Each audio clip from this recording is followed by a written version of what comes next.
Hey guys, 21 Maxwell here, back with another edition of WWE Updates, now into 2021 after WrestleMania and now into Backlash, the first pay-per-view since the Superstar Shake-Up, so it's going to be interesting to see what storylines we've got for Monday Night Raw going forward. Just one wee thing I want to clarify before we get into the show. Previously, obviously there was the request for the save data to be made available and I made a bit of an arse of it. Glad to say I've kept the folder separate as I've progressed. So basically, it's the week after WrestleMania, and I've got in it basically the database, the save file for the WWE save, and I've also got the save file for the TNA save. I just thought that was already in that database, so add that in as well. So if anyone wants to play that, the old TNA save we had on the channel, that's there for playing as well. One thing I will say about the WWE save, I made a little mistake with the Johnny Lawler Memorial Trophy. That was actually a title I'd made it instead of a tournament, so it's incorrect in the database. I have amended it basically by retiring it and renaming a new trophy and having a match up on the Women's Revolution show, so that can reset and that'll be a tournament next March when we get to WrestleMania. What I'll also say as well, a few folk have asked me, are we going to have a women's pay-per-view? I'd like to expect that'll be the next couple of months or so. Sasha's just had a bit of a bad injury, which is going to keep her out for maybe 2 weeks, 3 weeks, so I kind of want to give it maybe a few weeks after that. So I think we'll target maybe June, July, maybe after Money in the Bank when we've got a potential cash in that could happen on the show. Just little ideas, as I say. In terms of my preparation, I don't really have many plans going forward apart from something I'm aiming for at SummerSlam, but the feuds are really just written out for what I hope to do over the course of April, May, and that's pretty much it. So enough blathering on. Let's crack on with the first pay-per-view going forward. As I say, Backlash for Raw is going to be held in the Metrodome in Minneapolis, Minnesota, with 53,279 in attendance.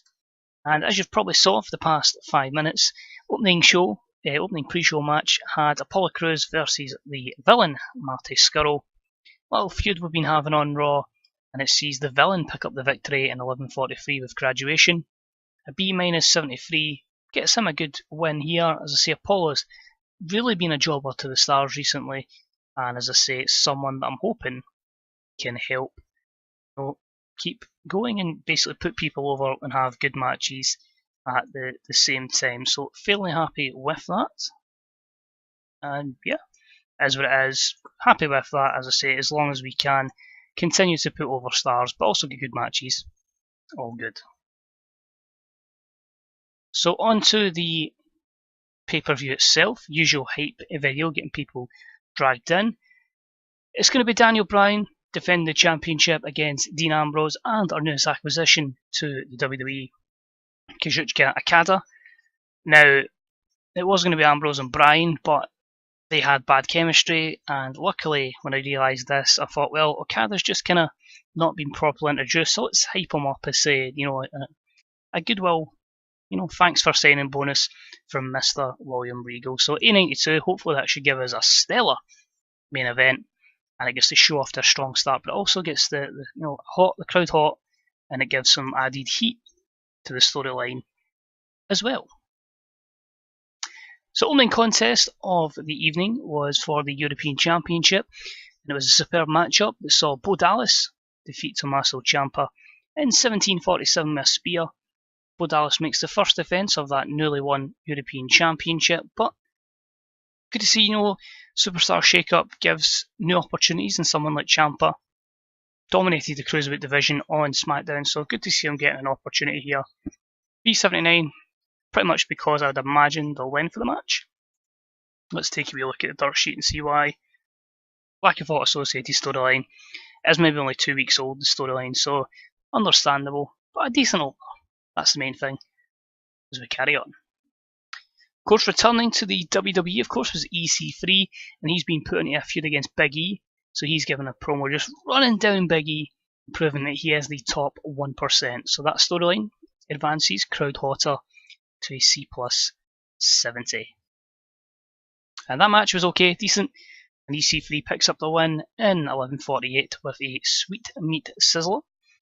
B77 We're going to have to build EC3 up quite quickly, but I'm willing to do that. Storyline will continue on, gains a bit of heat. Big E's stale, but he's also getting good performances here. So yeah, I think this feud will continue, but worrying that EC3 has the declining physical ability. Next up, we had a fatal 4-way matchup, just of these feuds I have in the lower card of the WWE, which is saying stuff when you've got the likes of Aleister Black in that. It was a decent matchup that saw Aleister Black defeat Switchblade, Pete Dunne, and Dolph Ziggler in 13:51 when Aleister Black defeated Dolph Ziggler with a roundhouse kick. So Ziggler continuing the trend of putting people over. Everybody with a kind of even performance there apart from Pete Dunne, slightly better. Now the reason that is we had to obviously keep Pete Dunne looking strong, but I just felt like if we keep pushing Pete Dunne as winning, then eventually he's going to get to that main event far quicker than we'd maybe want him to get there. But because of that and its storytelling match of the night, that's the reason it only gets a C plus 70. But I think it's a match that realistically would be pretty damn good in real life. Then we have, wow, holy crap, the Mega Tag match. So again, because of the amount of matches I've had, I couldn't do Golden Lovers against the tag team champions of Elias and English. It gives you an opportunity to obviously see the Coffee Brothers have moved over from SmackDown, and I say Red Dragon get a good opportunity as well. And it was about that had good wrestling and a decent reaction from the crowd. Elias and English do defeat the Golden Lovers, the Coffees, and Red Dragon in 15:19 when Elias defeated Bobby Fish with a top rope double stomp. First defence of the tag titles for Elias and English. So this musical tandem continues to good things. We'll say as well, if anyone's got an idea of what we could call the tag team, please leave it in the comments section. We'll certainly consider it. That's why they've just been kept as Elias and English. I can't think. So if any ideas, let me know. Fantastic A94 rating. Ibushi the best performance with 96. Good to see. Everybody quite good performances kept up. Everybody's over 70. Mark Coffey got an 81 in there, which is good to see. Although he does suffer, if I can pronounce this correctly, an inflamed suprapeneus. I pronounced that horribly wrong. Please don't give me big words, it's horrible. But overall, good matchup, A94, can't complain. It means we've got a tag team, a villainous tag team that just continue the time after time steal victories. So we'll see how that injury affects them going forward. Next up, we've got The Miz, who has a feud with Chad Gable. Chad Gable come over from SmackDown. This feud's really just been your classic, scratch and claw gimmick that Gable's got on right now against Mr. Hollywood. Another wrestler wants to come in here and steal my spotlight kind of gimmick. The Miz. Miz is someone we are going to push going forward, so the B plus 83 does lead into a B plus 83 match where Chad Gable actually picks up a surprise win over The Miz in 14:09 by pinfall. Building up Chad Gable, I think he's someone that we've slept on for 4 years. We really should have pushed him further, so this is his chance. And Miz has got the mic skills and that to put himself over long term, so we don't really need that. But I do want to give The Miz that one big push going forward. And because we've had quite a few heel victories, we did need a babyface picking up a win at one point. Next up, John Cena cuts a promo hyping up his match with Drew McIntyre in A90. Performance to Cena was good. Drew McIntyre's come over from SmackDown Live as well. Purpose of this feud has just been your old case of, we know what Drew's character's all about in real life.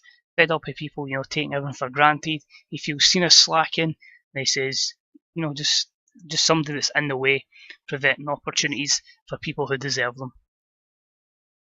So the match itself was a disappointing B minus 75. It did have great heat in it. It did have good wrestling. However, Cena wins via DQ. Because of the massive physical decline on Cena, he only gets a 71 performance, off his game and visibly tiring. I'll be honest, and I don't know how you guys have handled it, I've never really been in a position where a guy's not retiring, but how do I phase him out when he's still a full-time competitor? So it's not like Undertaker, where Undertaker would do events only. Cena's still doing everything. So let me know how you guys work that, because I don't feel we should ever have John Cena like 50 over, etc. So let me know how you handle that. But storyline loses a bit of heat, unfortunately. But what do you do in that instance? Angle after it where Drew McIntyre puts John Cena through a table. Gets the heat back on Drew McIntyre, which is always good, and a B plus 86 is what we're looking for.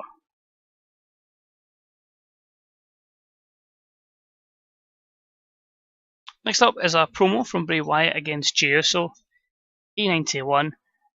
This one has basically been Jey coming over, you know, the differences between the kind of attitude and that Jey Uso has, and compare that to the skinny nature, creepy nature you could say, of Bray Wyatt. So two completely different personas. We then get a Bray Wyatt over the top entrance, which is a spectacular A-star 100. So that's the first time I've seen that, one of my wrestlers getting an A-star 100 for that. Usually when we've done that, the likes of Jeff Hardy, they've struggled. So I'll take that positive. And the match itself actually very surprisingly good. About the head superb wrestling and great heat. Jey Uso picks up the win in 1942 with a Samoan spike. Apparently that's his single finisher. E91, and that's with a lack of psychology, so when you take away that, that could be looking at about a 95, 96. Other negatives, the stamina of Bray Wyatt and Jay's inconsistency, but overall, Jey Uso and Bray Wyatt both proving that they are main event talents. Next up, our co-main event, I think, for the evening. So it happens you book that many matches, you can't remember, but Seth Rollins is hyping up his match with Andreas Almas. So in A92, of course, what I've decided to do is switch your US champion and your IC champion. So Rusev, I believe, is the US champ. Maybe shows how long it's been since I've booked it. Maybe now for a wee while there, but yeah. He's over at SmackDown anyway. Gives us a chance for the IC title to come over to the Raw side, and Seth Rollins can, in the future, burn it down. But A92, good promo against El Idolo, and let's see how it goes. A92, very happy with that. Reason really being Seth's just won that IC title, so it would not make sense to make him drop it as quickly, but you still get a spectacular match up there, which had superb wrestling and great heat, and Seth wins in 2005 with a Phoenix Splash. A 94 for Seth, 88 for Almas, and overall, pretty good match up there. He's taken that match perfectly well. Things are looking good for Seth, back on the Raw brand. Then get a hype video for Okada. It's just basically showing, you know, all the things that William Regal said about him. His debut on Raw as well, because I gave him a singles match against Dolph Ziggler. Since when you debut in WWE, what do? You faced Dolph Ziggler. But A91 for this. It'll be interesting to see how this main event draws. We'll have a Dean Ambrose promo, just moaning and complaining. That's what my Dean Ambrose character is all about. B plus 87. Match is absolutely solid, so we don't quite get the 100 that we got at WrestleMania, but in about the had superb wrestling and great heat. Daniel Bryan defeats Okada and Dean Ambrose in 28:04 when Bryan defeats Ambrose by pinfall, making his first defence of the title. He's just won the WWE Championship, so again, like Seth, didn't make sense to lose it, but it makes Okada look amazing, gives him a spotlight. Of course, he wasn't overly great in the US, he was maybe 80 odd, high 80s. So hopefully that match should propel him. And yeah, the two guys, spectacular. Few skill improvements. Overall, does its job. And then to show two baby faces celebrating the ring. Okada showing his respect to the champion, Daniel Bryan. So B plus 88, Daniel Bryan came across looking good. And our pay-per-view ends with a spectacular A-star 96. And the show increases their popularity in 40 regions. So that's good. It seems now anything like lower than 94 doesn't even gain pop anywhere. So we really do have to go all out and make sure every show is getting a 94, 95 to ensure they get pop and can try and continue to grow the company. But financially we're absolutely sound, so that's not an issue at all. Overall, you can see how the Raw roster's looking now. I'm in a pretty happy position with it. Yeah, as I say, there's a lot of new feuds there you can get. You've got like Seth Rollins could face against Drew McIntyre at one point, Bray Wyatt, get the Miz kicking about. You could eventually get Okada against the Miz, Dean Ambrose, John Cena, all things that could happen in the future. Of course, you'd get Bo Dallas. Look at it there. Bo Dallas is a former champion. Miz, a former WWE champion, John Cena, Bray Wyatt, Seth Rollins, Daniel Bryan, Dean Ambrose, so many former champions. It is actually quite scary. But overall, delighted with that. I think you need to give the props to the three main men. So that is Bryan, Ambrose and Okada. Pointing out as good examples. So that's pleased, pleased and pleased. Quickly head back to the main screen. So not really a lot else has happened. It was really just a case of the usual thing after WrestleMania. I got down my notepad who I wanted to move to each particular brand, and then really built feuds from there. Just obviously some will be short term, some will be a bit longer term. Naito, I did edit Naito a little bit. He's lately in New Japan, so we have put a bid in for Naito. So hopefully that can come to fruition. We also had the contract of Luke Harper expiring with Dragon Gate, so we've also put a proposition there. Of course, Luke Harper, if you've been a long-term follower of this series, is in exile from half the roster. So I want to do a bit of a challenge, because let's be honest, Luke Harper's fucking awesome. So let's have a look here. Mark Coffey, let's see how bad the injury is. 23 days, that's not bad. He'll be back for the next pay-per-view for the Raw brand, so that's happy to see that. TNA had lockdown, so not bad. 8,627. Let's see how they actually done. They had King and Texano Jr. I assume Kenny King, yep, against MVP and Yoshitatsu. Imagine that in 2021. But apart from that, Kojima against Billy Ray, Mischief against Rosemary, Alex Shelley against Jervis Cottonbelly, ODB and Eve Torres, of course. Roster completely different from how it is now in real life, because obviously I started this save back in May 2016. Literally, it was just after WrestleMania in Texas that I started this, as soon as TEW came out. So anything else seems to be an absolute success. Oh, there we go. He signs. So Naito will sign. I'll put him as a heel just now, but that's always subject to change. I don't know if I'm going to put him in Raw or SmackDown yet. Okada was a last minute decision to go to Raw, and thankfully it's a big contract, it's 5 years, but was never letting Sami Zayn go elsewhere. As you can see, contract put to Luke Harper. So Sean Hernandez, I just want him to stay in development. He's a development trainer, that's fine. Just stay there for 3 years, that's cool. Televisa won't renew with us, so that's cool. We'll have a look at the contract for Brody Lee. Mark Coffey we know about. 4.53 for Backlash. Drug testing, that's cool. So let's quickly have a look at Brody Lee then. He is 40 years of age, 41 even. Stats are okay, still at a decentish level. Over in this, could be a good upper mid card, but as you can see here, it's just going to show so many people that don't like him, but I want a challenge, I want to try and mend some of those. Let's have a look. So 21 grand and 4 years. 21 grand, he's giving them that. So they're offering them something which I don't quite know. I'd like him a 5-year deal. I don't want to go that high. I'm willing to go as high as 40 grand, just purely on the basis as we've got money to burn, and I'm a massive Luke Harper fan in real life, so let's go with that and see if he'll be happy to sign that. As you say, it's probably crazy giving him that amount of money, but if you look at it, 684 million in the bank, may as well spend some of it. So other things to look into account, Ali's away on maternity leave now. These morale issues I'll sort out. It's just people really not getting that showtime, so that's cool. Dana Brooke has been jobbing because she's on maternity leave in 4 days, so I'll make sure that's fine before she departs. Next pay-per-view is next week, and that is going to be the SmackDown exclusive WWE Payback. Then we'll head into Extreme Rules Judgment Day. I might, looking at that, leave the women's pay-per-view until maybe July, since we've got the Mixed Match Challenge. I actually want to keep that and have a second new champions, because obviously Dana Brooke won that with The Miz last year, so yeah, let's keep it up anyway. But that's going to be the usual kind of thing. We'll keep the same thing. If you can think of any new names for pay-per-views, of course, please suggest them as well. Any potential feuds you'd like to see, we can certainly take that into account as well. But yeah, that's pretty much it, guys. As always, cheers for watching. As always, any likes, comments, subscriptions, deeply appreciated. Don't need to be about my save, it can be about your own TW saves, how you're still finding it, how you're finding the wrestling business these days in general, what you're happy for, what you're a bit unhappy with. If any of you have played any other violent games and have any thoughts on World of Mixed Martial Arts, because I'm thinking of picking that up, but if anybody's got any experience with it, please again let me know your thoughts on it.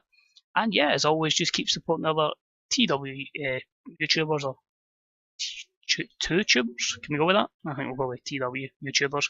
Can get everybody's work on the old fantasy Booker subreddit. A lot of videos get posted up there. A lot of written diaries as well on the Grey Dog software forums, and I'm sure we have a Booker's recommended list as well. Maybe a bit outdated, a few people retired and the like, but there's certainly still a lot of active TEWbers there. And of course, follow me on Twitter as well at 21Maxwell. Half the time I'll just tweet out random stuff from the wrestling industry that I watch and see and think of, and sometimes Raws and SmackDowns get posted on there as well. But yeah, any questions, you can always tweet me as well, because it's the best way to get hold of me. But just watching, guys, and hopefully I'll see you next Sunday for Payback. And yeah, if you do indeed download the data, let me know if it works for sure. And yeah, let me know how you find it and if you enjoy what you end up booking. But cheers for watching, take it easy, see you next time, bye bye.